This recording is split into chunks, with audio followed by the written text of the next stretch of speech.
किनवली पोलिसांची खुनाचा गुन्हा उघडकीस आणण्यात मोठी कामगिरी। अनैतिक संबंधातून पतीची हत्या, आरोपी जेरबंद।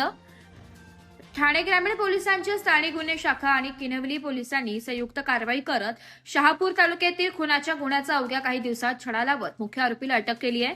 पोलिसांनी दिलेल्या माहितीनुसार 16 जुलै 2024 रोजी शहापूर तालुक्यातील खरपट परिसरात वामन निरगुडा वर्ष 52 यांचा मृतदेह आढळून आला होता। अज्ञात व्यक्तीने धारदार शस्त्राने मानेवर वार करून त्यांची हत्या केल्याची तक्रार त्यांच्या पत्नीने किनवली पोलीस ठाण्यात दिली होती। त्यानुसार भारतीय न्याय संहिता कलमांतर्गत गुन्हा दाखल करण्यात आला होता। गुन्ह्याचे गांभीर्य लक्षात घेऊन पोलीस अधीक्षक डॉक्टर विनय कुमार राठोड, अप्पर पोलीस अधीक्षक अनमोल मित्तल, उपविभागीय पोलीस अधिकारी विशाल नागरगोजे, पोलीस निरीक्षक दादासाहेब येडके तसेच सहाय्यक पोलीस निरीक्षक नितीन खेरेनार यांच्या मार्गदर्शनाखाली विशेष तपास पथकाची स्थापना करण्यात आली। तपासादरम्यान मयताची पत्नी आणि गावातील धनेश डेरे मंगाळ वर्ष 35 यांच्यात अनैतिक संबंध असल्याची माहिती समोर आली आहे। या संबंधांमुळे पती अडथळा ठरत असल्याचं आरोपीने धारदार शस्त्राने वामन निरगुडा यांची हत्या केल्याचं तपासात निष्पन्न झालंय। यानंतर पोलिसांनी आरोपी धनेश डेरे मंगाळ याला अटक करून न्यायालयात हजर केलंय। न्यायालयाने त्यांना 21 जुलै 2024 पर्यंत पोलीस कोठडी सुनावली असून गुन्ह्याची पुढील तपास सुरू आहे। या कारवाईत सहभागी अधिकारी व कर्मचाऱ्यांची नावे पोलीस उपनिरीक्षक महेश कदम, दीपेश किणी, प्रकाश साईल, संतोष सुर्वे, हनुमान गायकवाड, सुहास सोनवणे, योगेश शेळके, संदीप तांडेल तसेच किनवली पोलीस ठाण्याचे सहाय्यक फौजदार यशवंतराव पोलीस हवालदार GM पवार, पोलीस शिपाई सचिन चोरे, जगदीश देसले, जयवंत बांगर, सतीश शेलवले, बाळासाहेब कांबळे, महिला पोलीस शिपाई स्मिता फड, नीलम सातपुते, सना पवार तसेच अभिलेखन कक्ष विभागाचे रवींद्र मोरे व दीपक गायकवाड यांनी तपासात उल्लेखनीय कामगिरी बजावली आहे। सदर गुन्ह्याचा पुढील तपास सहाय्यक पोलीस निरीक्षक नितीन खेरेनार, किनवली पोलीस ठाण्याच्या मार्गदर्शनाखाली सुरू आहे। Bureau report, Titwala news, Titwala.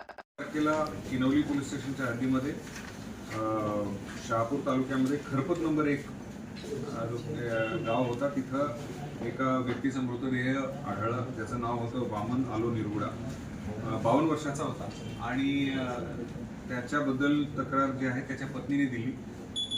ती जेव्हा घटनास्थळी आम्ही पोहोचलो त्या ठिकाणी असं दिसलं की त्याच्या अंगावर कुठल्या तरी धारदार शस्त्राने त्याच्या मानेवर वार केलं होतं, बहुधा कुऱ्हाड किंवा अशा तत्सम शस्त्राने। तिने अशी हकीकत सांगितली की तिचा पती जो आहे तो रात्री शेतामध्ये कामासाठी निघून गेला, रात्री उशिरापर्यंत काम करून यायचा परंतु पहाटेपर्यंत जेव्हा आला नाही तेव्हा ती त्याला शोधायला गेल्यावर त्याला दिसलं की नदीकाठी तिचा पती जो आहे तो मृतावस्थेत होता आणि त्याच्या अंगावर कोणत्या तरी शस्त्राने वार केल्याचे घाव दिसत होते। यामध्ये सुद्धा सगळ्यात मोठा चॅलेंज की अति दुर्गम भागामध्ये जे मृतदेह होतं तिथेही कसल्याही प्रकारचा CCTV कॅमेराज किंवा कोणतेही सुगावा नसताना देखील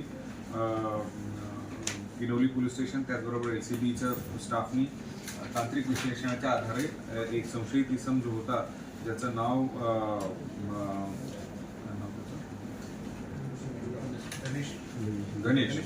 गणेश मिंगाळ हा त्या गावातलाच होता आणि त्याचा जे अनैतिक संबंध मृतकाच्या पत्नीबरोबर होते आणि हा सारखा त्याच्या आड यायचा, म्हणून मग त्याचा काटा काढण्यासाठी ह्यांनी त्याचा खून केला। यामध्ये सुद्धा सगळ्यात महत्त्वाचं चॅलेंज हे की त्याला आजकाल OTT प्लॅटफॉर्म किंवा याच्यावर सगळी माहिती आहे की कोणत्याही प्रकारचा तांत्रिक सुगावा ठेवायचा नाही आपल्याला, मोबाईल बंद करणे, कुठल्याही विटनेसेस नाही राहिलं पाहिजे। पण तरीसुद्धा या दोघांचे अनैतिक संबंध होते याबाबत आम्हाला माहिती तांत्रिक विश्लेषणाच्या आधारे व त्याचबरोबर आमच्या सोर्सेसकडून किंवा जे गोपनीय सूत्र ह्याच्यावरून मिळाली आणि मग जेव्हा त्याला सिस्टमॅटिकली इंट्रॉगेट केलं तेव्हा त्यांनी मान्य केलं की हो मी खून केलेला आहे। यामध्ये सुद्धा जो गुन्ह्यात वापरलेला हत्यार आणि हे आपण